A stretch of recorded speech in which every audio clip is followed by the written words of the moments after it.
Welcome back, wildlings. Let's talk more about monkeys. Let's go, world! As usual, some of what you'll hear on this episode are our personal views, and you should do your own research if you're interested in volunteering at the VMF also. Check the center's website at vervet.za.org. So, before we get into our day to day work, let's give you more of an idea of who we work for the Vervet Monkeys. That was my very poor impression of a vervet monkey, which sounds like a frog, but they have a frog-like qualities. Okay. So Vervets live in social groups called troops, and they usually range up to about 70 monkeys. The troops are composed of several families. Cool.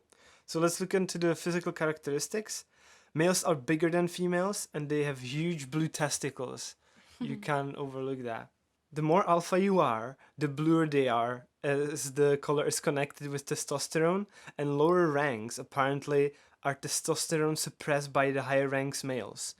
So, talking genitals, when they try to intimidate you, they also get a full on erection as the part of the act. Yeah, it's pretty crazy. Yeah, it is, yeah. The females look quite plain, but they're the true bosses of the troop. Yep. They're born into their ranking position. So if you're the alpha female and you have a baby, then straight away she's gonna have like higher ranking than pretty much anyone else. um, the males move to other groups when they're sexually mature, while the females remain in their groups throughout the rest of their lives. Because they're born into the position and they don't really need to move on. So if the males move on to the other groups, then there's going to be no sort of incest like stuff happening. So the girls can stay and like welcome you guys. Yeah. Woohoo! So as language goes, this is fascinating actually. It is believed that vervet monkeys have up to 30 different alarm calls, and mothers can recognize their offspring by just the scream alone. That's pretty crazy. Typically, a female gives birth once a year between September to February, carrying their baby for about 165 days. Most of the females don't look pregnant at all, so it's hard to tell if they are. Usually, they have one baby at a time, and it weighs about 300 to 400 grams. And there's another interesting thing. The vervets have been noted for having human-like characteristics such as hypertension and social anxiety, and therefore are studied in behavioral research as a non-human primate model for understanding genetic and social behaviors of humans. Mind blown. Okay, let's talk about some general work details. On our first day, we had some paperwork with the volunteer manager and went over some things. So we also had a tour of the foundation, information on how to handle the bandits, which is the wild monkeys. How do you handle them, man? Yeah, so you just like act normally. So if there's like a bandit going about, you just keep walking. You don't stop because you don't want it to be like, oh, why not? If there's like a very young baby and a mum like that are separated, don't walk through them. Go around the mother because the baby can get scared and scream, and then the mum can like attack you. Yeah, you're screwed. Yeah, don't feed them. Don't like have long eye contact with them. Just basically act normal.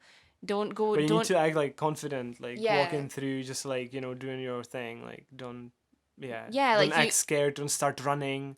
They would just try like chase you and stuff. Yeah, and we've been here 6 weeks and we've had no issues like at all. Sometimes the juveniles like would walk behind you and like tap your calf or something. Yeah, only when there's like heaps of them though, and they're wanting to be cheeky and show off. But that's the only thing that's happened to us. So that information like worked out well for us. And then after all that, we had our first work in the afternoon, which we'll get into more detail on later. And we also got explained about the hands-off policy. So unless you're working in sick bay or with babies, there's no reason that you should be touching the monkeys, because the first reason is you can pass on a zoonotic disease. The second one is for your safety. And the third one is for you want to try and dehumanize them. Like, you don't want them to be getting all the human affection. You want to try and let them be a monkey. Cool. So as for the roles in here, you're assigned just a section to learn. So we got the bottom section. or you can do other shifts as well, but it's like not pushy at all. Like they truly guide you first. And you can also actually apply as an intern, which is like a long-term volunteer for 6 months, or you can also apply to be a staff member. Work starts from 7 a.m. and finishes at 5 p.m. roughly.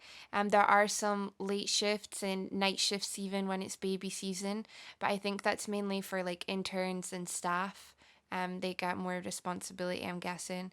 I reckon if you're like a longer term volunteer, you would maybe get some of that responsibility as well. But we haven't had any of that, so we usually finish at 5. In the mornings, we meet up about 10 to 7. Look at the schedule for the day. You usually get 2 morning shifts and 1 to 2 afternoon shifts. And volunteers can also be doing like the cottage clean in the evening, which is like after mealtime and everything at 7:30 p.m.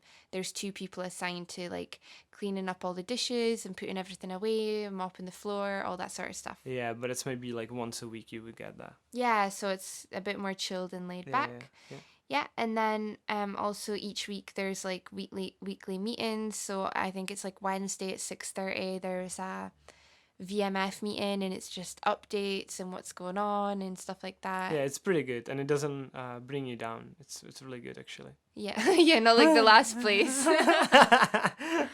Okay, so now we can look into the work groups we actually experienced.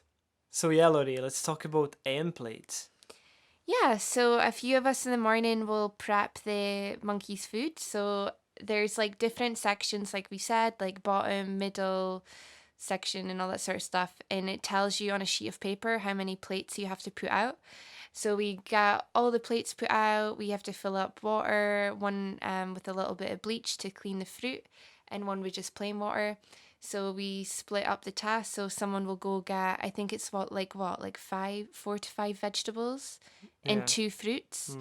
Mhm. Yeah, and then there's like a lot of chopping, and there's someone dishing out all the fruit and the veg. And then once that's all done, we have to cut some of the plates. So there might be some monkeys in sick bay, so we cut up their food like smaller than the normal monkeys just in case they've got any problems or if they're babies and stuff like that.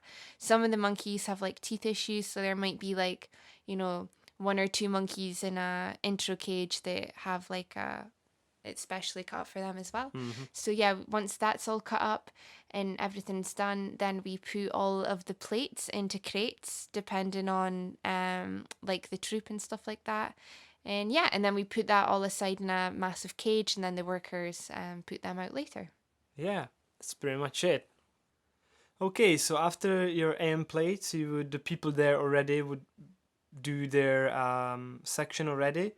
So that, as we said, there's actually 4 sections, not 3 as we keep mentioning. So the 4th one is sick bay as well.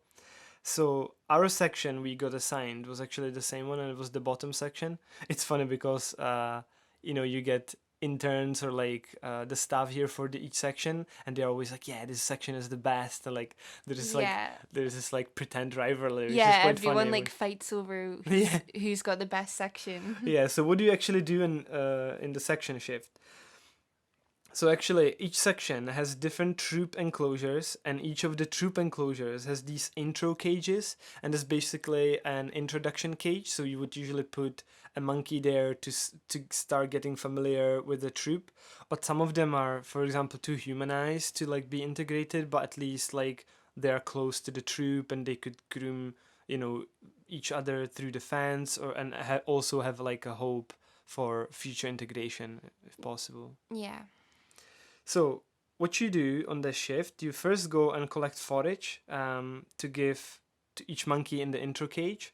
So what forage is like you basically go and like look for these like seeds that fall from the trees over here. So it's just like natural resources that are around. So it's just something fun for the monkeys to do. They can just, it's like a snack really, right? Yeah. Like an enrichment for them. It's what they would do in the wild, Yeah. and we're just basically collecting it for them, yeah. So after that, you need to also refill their water bowls. of each of the troops actually, as well as the intercage monkeys, and check their drinking taps. There's like some of the intercages have these taps where they basically can like kind of squeeze and get water out of there, which is really cool. And the last thing you need to do on your round is to check the electric fences. So, you know, you would just, there's like these points where you would check the wires, and that's pretty much it.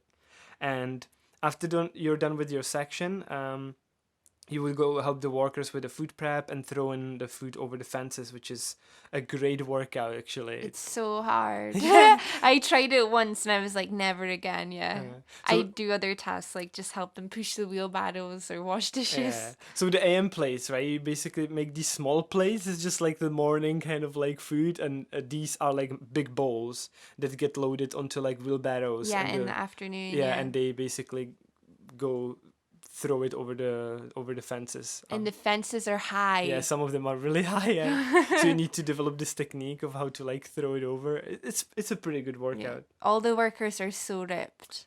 Yeah, and they're really nice actually. Yeah. They're so nice. Yeah, really nice. And I got a nickname actually as well. They call me Mangobo, which is this African rabbit with a tail. And the story behind it is like too long, but basically when they were asking me where I'm from, I said Czech Republic, and they were like, "Well, where?" You know, they just couldn't get where, and I was like, "Don't worry, guys, it's like not significant at all." And then when I was working with them more and more, they like started calling me Mango, because apparently it's like a fast and like clever animal, but also it's not very significant. So yeah, that's how my nickname came about. There's also some monitoring shifts. So, for example, if we need to like watch a monkey to make sure that he's eating properly, or is he only eating at one side, or for example there's a new like blind monkey that arrived not long ago, so we're like watching her to make sure that she can climb about her intercage and that she's like socializing okay, that she's eating okay, all that sort of stuff. There's also, for the more experienced staff, they'll go around with like buckets of seeds and peas and stuff and throw it into the cages and do a walk around with like a checklist and make sure that each monkey like comes out and that they see it and that everyone's okay and they don't have injuries and stuff like that. Because injuries are quite common here. They just fight. Lots of fights. Yeah. So another shift would be integration. So we've experienced 2 monkeys to be integrated, only 1 successfully so far. So what it's about, basically you have the monkey in an intro cage, and you first let individual monkeys from the troop into the cage with the monkey you're trying to integrate, right? To see like if they get along, they need to kind of like get to know each other individually. So it's a long process, but it's necessary. And then once this part is done, you start letting the integration monkey into the troop. And it's also very exciting to see like, you know, the bravery, like what's happening, like how is the monkey communicating with everyone, like eating and all. Like, there's so much detail to this. Yeah. And you're writing this all into like a notebook. Yeah, it's really cool. So yeah, we write it all into a notebook then, because if anything goes wrong or if there's like a big fight or whatever, the person in charge of that integration can look at the notes and be like, okay, so maybe next time we won't do this, or Millie's being a bit of a bitch, so we won't let Millie in for a while, all this sort of stuff. And at the beginning, all the monkeys look the same, like all of them, like they do, like when you first see them, they just all look the same. And when I first arrived and people knew each monkey, I was like, how? Like, this is insane. But so the more experienced people would just keep explaining to me, Jiri, so this is this one, this is that one, this is their features, this is how you this recognize them. This one has like more scruffy face, like this one has like shorter tail. Yeah, like, and it's really helpful, and like I am starting to recognize the monkeys, and it's really cool. And also it's like a very dramatic TV series watching integration, because like, Snow White, like she's got her boyfriend like Yoshi, but then you'll see her like, mate with another monkey, and you're like, what is she doing? She's meant to be with Yoshi, and then you see like Yoshi like with another girl, and there's always stuff happening, and it's It's all about the behavior, so it's really like a soap opera. You know, Yeah. it's just like a massive soap opera. And as we said, there's Snow White and Tasha. Tasha already successfully integrated into her troop, which is really nice to see. But Snow White is like an older monkey, and she's kind of still in the process, which is Yeah, and there's also Boromir now as well. There's quite Yeah. a few yeah, integrations there's going on. quite a few, but this is the ones Oh yeah, our we- main ones. Yeah. we kind of experienced. So another type of shift is called fecal, right? So as it kind of suggests, you would go. They would tell you about a certain monkey you need to watch to basically take a shit. So you would go and you need to really just focus on that monkey and see whenever it poops, because they just do it so slightly. They just like sit on the branch or something and suddenly they poop. So you need to be quite focused for this. And then once you see it, you need to remember when the poop is, and you need to go to see a worker and like ask him to go in and like basically collect it, and then you bring it to sickbay for analysis. So Yeah. that's pretty much it. There is also a shift, and in the milk shift, you make up milk formula for all the orphan babies and troops with foster mums. Yeah. Because obviously the foster mums can't produce any milk, so we make up like a soy milk formula for them, and it's super cute. So you obviously make up the milks, and then you go around on this route where you go around all the troops with babies in them. There's like these like special like cages for only the small monkeys can go into these like openings. Yeah, so like the larger juveniles and whoever's being weaned off the milk can't really fit in to get it. So yeah, and it's so cute feeding them. So you feed them you just pop the milk bottles through like, I don't know how It's to hard to explain explain. it. Yeah. You open this like kind of like latch, and like you can fit the milk bottles in there. Yeah. So they can just reach like the bit they can teat, suckle. yeah, they can just reach the teat and suckle it, and it's so cute watching them and stuff. And you've got to be careful as well, because the mums are super protective, so they like come right up to the fence, like wondering what you're doing and stuff like that. No, basically they are distressed because they cannot fit into the mini cage with them and stuff. So yeah. Yeah, but it's really cute getting to see all the young ones, and then obviously like you clean the bottles, you refill them, you clean up. There's always ants everywhere. Yeah, you need to clean a lot on these shifts, like. And they get milk from like 7 till about 11:30. Yeah. Like, so they can get refilled in that, and then and that's pretty milk. much them. Another shift would be maintenance. So there's a few things you could do there. You can be cutting down the weed bush called lantana, which is a lot of hard work, especially in the heat, right, Laurie? Yeah, and it's got like little jabby bits all over it, and everyone that does it has lots of scratches. It's super satisfying though, like, getting this out of the ground. So Yeah. it's pretty cool. You can also be disassembling and setting up cages, meaning the intro cages, or you can be also cleaning them and stuff like that. There's obviously many more maintenance jobs that could come up, but this is the ones we've done. And cooking. So I've had a few shifts with Will, and it's been super cool, and he makes ace stuff. So I pretty much just go into the kitchen and I'm like a KP. He's like, okay, we're gonna make this. It's usually like when he gets another person, he wants to do something that's like a lot of work. So we did like Polish dumplings the other day. So when I come into the kitchen, he's kind of made up the dough already and like had a head start and stuff like that. But it's really cool. Like, I'm learning some cool things, probably basic things I should know. And it's just really fun. And then Will was on a run, and someone asked, oh, Laurie, do you want to do some cooking? And I was like, oh, I don't mind helping someone. So me and Joanna were doing a cooking shift, and it was only an hour and a half before lunch.